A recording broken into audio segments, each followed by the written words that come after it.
بسم اللہ الرحمن الرحیم نحمده ونصلی علی رسولہ الکریم اما بعد۔ آج ایک بار پھر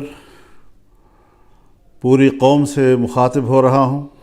آپ حضرات جانتے ہیں کہ جمعیت علماء اسلام کی مرکزی مجلس عاملہ نے 8 فروری 2024 کے الیکشن کے نتائج کو مسترد کر دیا تھا۔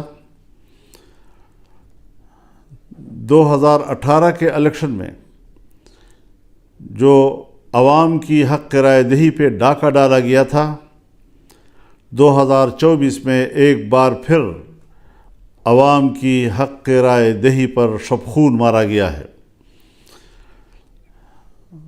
ہم نے فیصلہ کیا تھا کہ ہم اس الیکشن کے نتائج کو تسلیم نہیں کریں گے اور ان کے نتائج کو مسترد کرتے ہیں۔ یہ عوام کی نمائندہ کم اور اسٹیبلشمنٹ کی نمائندہ زیادہ ہے۔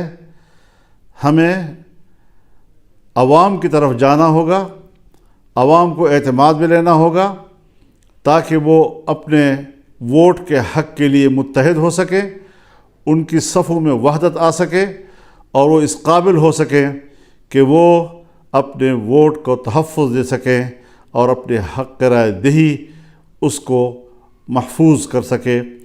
یہ ایک واضح موقف ہے ہمارا اور اس موقف کی طرف ہم نے آگے بڑھنے کا فیصلہ کیا ہے۔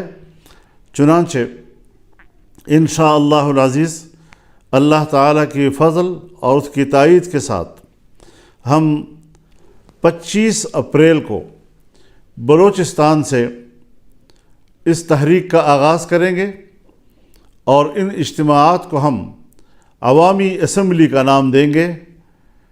25 اپریل کو بلوچستان میں پشین کے مقام پر بہت بڑا جلسہ کیا جائے گا جس میں بلوچستان کے عوام شریک ہوں گے۔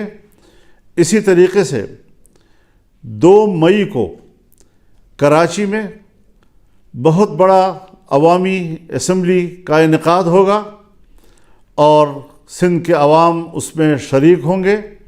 ہماری تیسری عوامی اسمبلی پشاور میں ہوگی اور 9 مئی کو اس کا انعقاد ہوگا جس میں صوبہ خیبر پختونخوا کے تمام لوگوں کو دعوت دی جائے گی اور اس عوامی اسمبلی میں وہ شرکت کریں گے۔ اس کے بعد ہم لاہور کے لیے تاریخ کا تعین کریں گے جہاں پر پورے ملک کو اس میں شمولیت کی اور شرکت کی دعوت دی جائے گی اور ایک بہت بڑا ایک عوامی سیلاب وہ اپنی اسمبلی کا انعقاد کرے گا۔ ہم اس حوالے سے دوسری سیاسی جماعتوں سے بھی رابطہ کر رہے ہیں تاکہ عوام کی ایک متفقہ اور متحدہ صف وہ اس کو زندہ کیا جا سکے، اس کو منظم کیا جا سکے۔ تو اس حوالے سے ہم اس شیڈول کا اعلان کر رہے ہیں اور انشاءاللہ ہمارے کارکن، ہماری تنظیمیں، ہر صوبے کی اور ماتحت تنظیمیں ان کو کامیاب بنانے کے لیے فوراً حرکت میں آئیں گی۔ کیا مسئلہ ہے آخر کہ جہاں الیکشن کمیشن بے بس رہا ہے اور اس کو ایک نتیجہ بھی مرتب کرنے کی اجازت نہیں ہے اور اداروں کی طرف سے جو نتائج بھیجے جاتے ہیں، آج الیکشن کمیشن میں کوئی دم خم ہی نہیں رہ گیا ہے۔ ہماری سول بیوروکریسی اس میں تو جو مداخلت ہو رہی ہے اور جو ان کے آئینی اور قانونی اختیارات ہیں اس میں بھی خفیہ ادارے اور ایجنسیاں مداخلت کر رہی ہیں جس میں احتجاج کرنے کا کوئی دم خم ہی نہیں رہا ہے۔ پہلی مرتبہ آج ہائی کورٹ کے ججز نے یہ آواز بلند کی ہے کہ ہمارے معاملات میں بھی مداخلت کی جا رہی ہے، ہمیں دھونس اور دھمکیوں سے ڈرایا جا رہا ہے اور اس پریشر میں ہم لوگوں کو انصاف نہیں دے سکتے۔ اس حوالے سے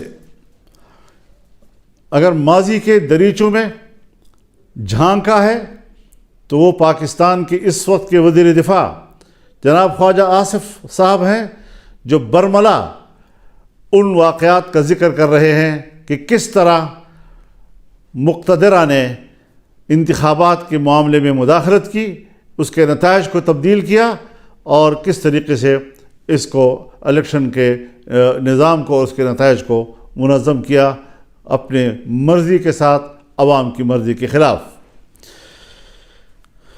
ظاہر ہے اس سارے صورتحال سے جمعیت علماء اسلام کے موقف کو تائید بھی مل رہی ہے اور تقویت بھی مل رہی ہے۔ ہمارا موقف صحیح ہے، ہم نے صحیح آواز بلند کی ہے، اور انشاءاللہ اس کو ہم آگے بڑھائیں گے۔ میں ایک دوسرا اعلان بھی اپنی مرکزی مجلس عاملہ کے اراکین کے مشاورت کے ساتھ، اکثر دوستوں نے ہمیں یہی مشورہ دیا ہے کہ جو ضمنی الیکشن کا شیڈول آیا ہے، اس ضمنی الیکشن کا بائیکاٹ کیا جائے گا۔ جمعیت علماء اسلام کا کوئی رکن ضمنی الیکشن میں حصہ نہیں لے گا، اور اس حوالے سے یہ بات واضح رہے کہ ہم ضمنی الیکشن چونکہ اسی الیکشن کا تسلسل ہے اور ہمیں پچھلے نتائج پر اعتماد نہیں، ہم کس طرح سے ضمنی حلقوں میں کوئی انصاف کی توقع رکھ سکتے ہیں۔ ہم پھر ایک بار مقتدرہ کا کھیل کا نشانہ بنیں گے، اور اس طریقے سے عوام کی حق رائے دہی کے ساتھ کھلواڑ کیا جائے گا۔ یہ بات کسی قدر ہمیں قابل قبول نہیں۔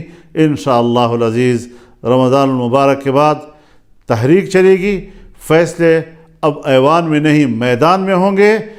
اب مقتدرہ کی اسمبلی نہیں چلے گی، عوامی اسمبلی چلے گی، اور اس حوالے سے بھرپور عوامی جدوجہد کا آغاز کیا جائے گا۔ ہم اللہ سے مدد کی درخواست کرتے ہیں، دعا کرتے ہیں کہ اللہ تعالی ہمیں اس مقصد میں کامیابیاں عطا کریں، اور پاکستان کو ایک پرامن اور ایک اسلامی فلاحی ریاست کی صورت میں ہمیں دکھائے۔ میں اس بات کی وضاحت کر دینا چاہتا ہوں کہ ہماری جدوجہد وہ پرامن ہوگی، آئین اور قانون کے دائرے میں ہوگی، اور کسی قسم کا تشدد کا عنصر ہماری تحریک میں نہیں ہوگا۔ عوام کو حق پہنچتا ہے کہ وہ ملک میں احتجاج کریں اور اپنی رائے سے دنیا کو آگاہ کریں۔ آج عالمی دنیا بھی ہمارے الیکشن پر سوالات اٹھا رہی ہے، ہمارے انتخابات پر وہ اعتماد کا اظہار نہیں کر رہے، کوئی ہچکچا رہے ہیں، کوئی کسی قدر اظہار رائے کر رہے ہیں کہ پاکستان کے اس الیکشن کے نتائج پر اعتماد نہیں کیا جا سکتا۔ اس حوالے سے ہمارا موقف بالکل حقیقت پر مبنی، خود اعتمادی سے بھرپور، اور انشاءاللہ کامیابی کی منزل سے ہمکنار ہونے کے لیے آگے بڑھے گا۔ اللہ تعالی ہمارا حامی و ناصر ہو۔ وآخر دعوانا ان الحمد للہ رب العالمین۔